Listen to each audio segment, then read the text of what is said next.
Kayong mga asawang lalaki ay maging maingat sa inyong mga asawa, maging maalalahanin sa kanilang mga pangangailangan at igalang ang kanilang pagiging mas mahina.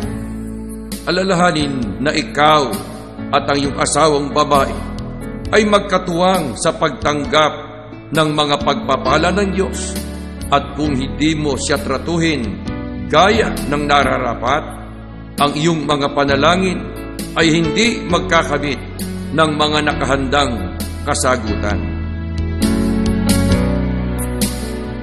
Mga lalaki, mahalin ninyo ang inyong asawa at huwag maging malupit sa kanila. Ako ng puso ay katapatan, walang maliw na sa iyo ay magmamahal. Saksi ang Diyos na sa iyo, pag-ibig ko ay walang hanggan. Nawa ako sa iyo'y maging tapat.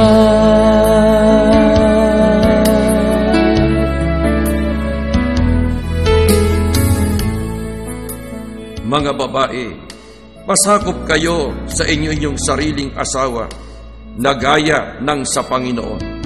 Dadapwat kung paanong ang iglesia ay nasasakop ni Kristo, ay gayon din naman ang mga babae ay pasakop sa kani-kanyang asawa sa lahat ng mga bagay. Gayon man ay umibig naman ang bawat isa sa inyo sa kani-kanyang sariling asawa gaya ng sa kanyang sarili, at ang babae ay gumalang sa kanyang asawa.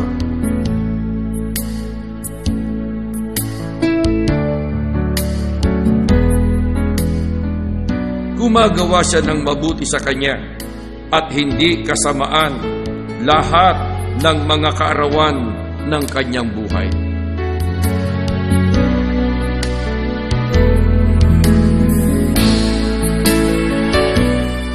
Upang kanilang maturuan ang mga babaeng may kabataan na magsiibig sa kani-kanyang asawa, magsiibig sa kanilang mga anak.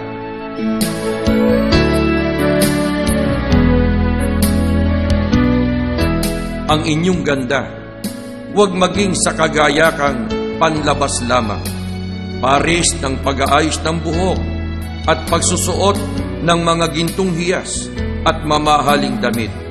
Sa halip, pagyamanin ninyo ang gandang natatago sa kaibuturan ng puso, ang gandang walang kupas, nalikha ng mayumi at may hindiwa, at lubang mahalaga sa mata ng Diyos. Pangako ng puso ay katapatan,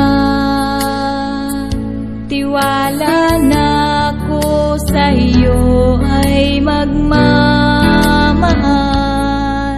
Saksi ang Diyos na sa iyo, pag-ibig ko ay walang hanggan. Nawa ko sa iyo'y maging tapat.